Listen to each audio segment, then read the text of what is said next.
بسم اللہ الرحمن الرحیم۔ السلام علیکم ناظرین، ایک بوڑھی عورت تھی۔ وہ بوڑھی عورت اپنا سارا زیور گہنا وغیرہ پہن کر کہیں جا رہی تھی۔ کانوں میں جھمکے تھے اور باہوں میں کنگن تھے اور گلے میں ہار تھا، مگر یہ سارے زیور تھے سونے کے۔ اتفاق سے بڑھیا کے پیچھے دو ٹھگ لگ گئے۔ جب انہوں نے دیکھا کہ بڑھیا نے سونے کے زیورات پہن رکھے ہیں، وہ دونوں ٹھگ بڑے چال باز، مکار اور عیار تھے۔ دونوں آپس میں گہرے دوست تھے۔ دونوں چاہتے تھے کہ بڑھیا سے سارے کا سارا زیور ہتھیا لیں، لیکن بڑھیا نے بھی اپنے بال دھوپ میں سفید نہیں کیے تھے۔ وہ ٹھگ جو تھے ہی یہ بڑھیا بھی ان کی نانی تھی۔ ایک ٹھگ نے آگے بڑھ کر پوچھا، بڑی اماں کہاں جا رہی ہو؟ بڑھیا نے جواب دیا، بیٹا شہر جا رہی ہوں۔ دوسرا ٹھگ فوراً بولا، ارے بڑی اماں، پھر تو خوب ساتھ ہوا، ہم بھی تو شہر ہی جا رہے ہیں۔ بڑھیا نے کہا، ہاں بیٹا، یہ تو بہت اچھی بات ہے۔ تھوڑی دور چلنے کے بعد ایک ٹھگ بولا، بڑی اماں کوئی کہانی ہی سناؤ جس سے سفر کی تھکان معلوم نہ ہو اور وقت بھی جلد کٹ جائے گا۔ بڑھیا کہنے لگی، بیٹا میں بھلا کون سی کہانی سناؤں، تم ہی کچھ کہو۔ ہم سنائیں، دوسرا ٹھگ بولا، مگر بڑی اماں ایک شرط ہے۔ وہ یہ کہ اگر تم نے ہماری کہانی کو جھوٹ کہا تو ہم تمہارے کنگن اتار لیں گے۔ بڑھیا نے ان کی یہ شرط تسلیم کر لی اور ایک ٹھگ کہانی سنانے لگا۔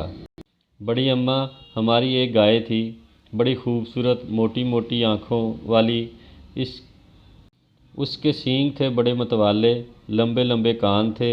دودھ اتنا دیتی تھی کہ ہم دوتے دوتے تھک جاتے تھے، لیکن دودھ پھر بھی ختم نہ ہوتا۔ اس میں خاص بات یہ تھی کہ اگر ہم اس کے داہنے سینگ پر بیٹھ جاتے تو مغرب میں پہنچ جاتے، اور جب بائیں پر بیٹھتے تو ہم مشرق میں آ جاتے۔ ہندوستان کے بٹوارے میں ہماری گائے کے گلے پر بھی اپنی تیز دار چھری پھیرنے سے دریغ نہ کیا۔ بڑھیا نے پوچھا، کیا مطلب بیٹا؟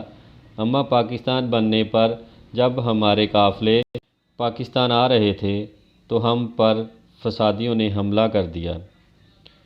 ایک سنسناتی ہوئی گولی آئی، ہماری گائے کو لگی اور بیچاری وہیں ڈھیر ہو گئی۔ بڑھیا نے افسوس کا اظہار کرتے ہوئے کہا، بیٹا بڑا افسوس ہے تمہاری گائے کا۔ ٹھگ نے تیر نشانے پر نہ لگتے دیکھ کر کہا، بڑی اماں آپ بھی تو کچھ سناؤ۔ بڑھیا نے کہا، میں سناؤں؟ اگر تم نے میری بات کو غلط جانا تو تمہیں 100 روپے دینا پڑیں گے۔ ٹھگوں نے کہا، بڑی اماں ہمیں منظور ہے۔ تو پھر سنو بیٹا، جب میری شادی ہوئی تو میرے والد نے ایک بیل بھی مجھے جہیز میں دیا۔ بڑا اچھا بیل تھا، خاندانی بیل تھا، وہ بھی کسی کو کچھ نہیں کہتا تھا۔ ایک دفعہ یوں ہی باہر کھیت میں کوئی دوسرا بیل اس سے لڑ پڑا۔ ایسا لڑا کہ ہمارے بیل کے ماتھے پر اچھا خاصا زخم ہو گیا۔ ہم نے بہت علاج کروائے لیکن یہ زخم نہ بھر سکا۔ کرنا خدا کا یہ ہوا کہ ایک بنولے کا دانہ اس کے زخم میں گر گیا۔ ہوتے ہوتے وہ اچھا خاصا پودا بن گیا۔ بیٹا اس میں ایسی نفیس کپاس لگنی شروع ہوئی کہ تمہیں کیا بتاؤں۔ وہ کپاس ہم نے جمع کرنی شروع کر دی۔ اتنی کپاس جمع ہو گئی کہ اب گھر میں جگہ نہ رہی۔ گھر گھر ہمارے بیل کے چرچے ہونے لگے۔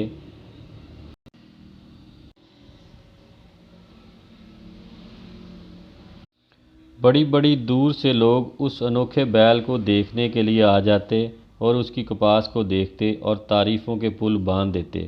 اب ہمارے پاس اتنی زیادہ کپاس ہو گئی کہ ہمیں سنبھالنا مشکل ہو گیا۔ ہم اس کپاس کا کپڑا لتا بنانے لگے، کئی قسم کے کپڑے بنوائے، طرح طرح کے کپڑے، بہترین خیس بنوائے، ایک نہیں کئی خیس۔ ان خیسوں میں سے 2 خیس کہیں چوری ہو گئے۔ سفید رنگ کے کالی کناری والے خیس تھے جو چوری ہو گئے۔ بیٹا خدا جھوٹ نہ بلوائے، یہ خیس جو تم اوڑھے ہوئے ہو وہی ہیں جو چوری ہوئے تھے۔ مہربانی کر کے تم دونوں خیس اتار دو۔ دونوں ٹھگوں نے خیس اتار کر اسے دے دیے اور